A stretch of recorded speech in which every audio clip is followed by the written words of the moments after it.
शिव सीताराम। श्रीमद् भगवद गीता तत्व विवेचनी टीका अध्याय 1 श्लोक क्रमांक 40।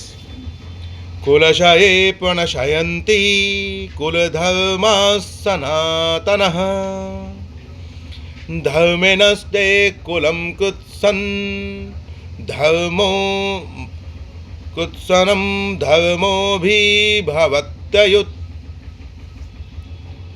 कुल के नाश होने से सनातन कुल धर्म नष्ट हो जाते हैं। धर्म के नाश हो जाने पर संपूर्ण कुल में पाप भी बहुत फैल जाता है।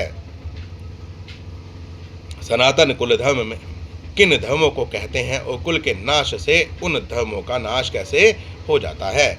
अपने अपने कुल में परंपरा से चली आती हुई जो शुभ और श्रेष्ठ मर्यादाएं हैं, जिनसे सदाचार सुरक्षित रहता है और कुल के स्त्री पुरुषों में अधर्म प्रवेश नहीं कर पाता, उन शुभ और श्रेष्ठ कुल मर्यादाओं को सनातन कुल धर्म कहते हैं। कुल के नाश से जब इन कुल धर्मों के जानने वाले और उनको बनाए रखने वाले बड़े बूढ़े लोगों का अभाव हो जाता है, तब शेष बचे हुए बालकों और स्त्रियों में ये धर्म स्वाभाविक ही नहीं रह सकते। धर्म का नाश हो जाने पर संपूर्ण कुल में पाप भी बहुत फैल जाता है। इस कथन का क्या अभिप्राय है? उत्तर: 5 हेतु ऐसे हैं जिनके कारण मनुष्य अधर्म से बचता है और धर्म को सुरक्षित रखने में समर्थ होता है।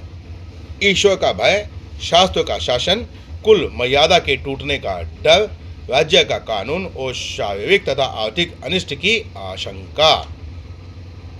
इनमें ईश्वर और शास्त्र सर्वथा सत्य होने पर भी वे श्रद्धा पर निर्भर करते हैं, प्रत्यक्ष हेतु नहीं है। राज्य के कानून प्रजा के लिए ही प्रधानतया होते हैं। जिनके हाथों में अधिकार होता है वे उन्हें प्रायः नहीं मानते। शारीरिक तथा आर्थिक अनिष्ट की आशंका अधिकतर व्यक्तिगत रूप से हुआ करती है।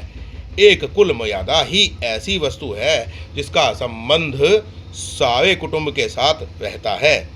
जिस समाज या कुल में परंपरा से चली आती हुई शुभ और श्रेष्ठ मर्यादाएं नष्ट हो जाती हैं, वह समाज या कुल बिना लगाम के मतवाले घोड़े के समान